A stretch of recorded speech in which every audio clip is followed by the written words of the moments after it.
नाजरीन, हम एक काश्तकार से बात करते हैं, उसकी ज़मीन पे जा रहे हैं। ये एक काश्तकार है जो बहुत परेशान है। इससे पूछते हैं कि आपका कैसा वक्त और टाइम गुजर रहा है। चाचा, आपको उर्दू आती है? हाँ, थोड़ी घनी आती। हाँ, आपका क्या क्या मसला है, क्या क्या प्रॉब्लम है ज़मीन में? हमारा मसला ये है, गरीब आदमी है। हाँ, इधर देखो। अब बाप बाप भी नहीं है, हम अकेले हैं, बच्चे छोटे हैं। हाँ हम मेहनत करते हैं जिम्मेदारी की। हाँ।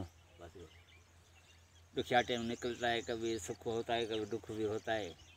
जाने वाले अभी केयर भी नहीं है, देता भी कोई केयर भी नहीं है, जिम्मेदार के हाथ में है। गरीब आदमी हूँ, मुश्किल। नहीं नहीं, आप जो ये काम कर रहे हो, इधर काश्तकारी कर रहे हो, किसान हो, आपको कुछ बचत होती है? ना बचत कोई नहीं होती है, ना है भी सिर अकेला है, ना कलर है हमारे पास, ना बीज है, ना जोड़ा है, ना ट्रैक्टर है, कुछ भी नहीं है, मजदूरी मिलती है। हाँ। आप कितने साल हो गए ज़मीन काश्त करते हुए? ये 25 साल हो गए। कितने बच्चे हैं आपको? बच्चे 3 हैं। हाँ, उनकी शादी की हुई है? नहीं, वो भी ऐसे ही हाँ। गरीब है कि किससे शादी कराऊँ, पैसा नहीं है, दिन खाता हूँ, रात खाता हूँ, सुबह के नहीं होते वजियाला माल के। तालीम उनको दिया नहीं?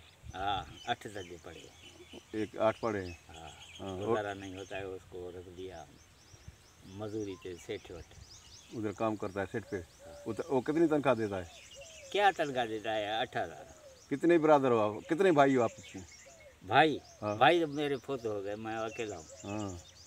आप किधर किसकी ज़मीन पे ये काम कर रहे हो अब?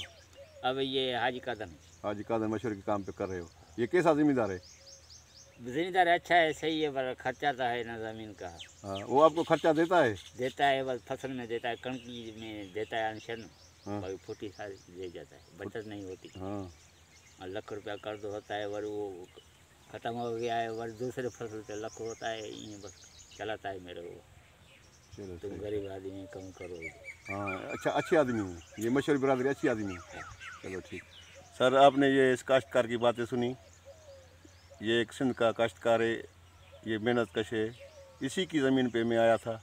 ये अभी गर्मी में भी जो है, शदीद गर्मी है, उसमें जो है अपनी ज़मीन की गोडी कर रहा था। तो मैंने कहा चलो इसके दुख सुख सुन ले। कभी दूसरी और जगह पे मुलाकात होगी। खुदा हाफिज़।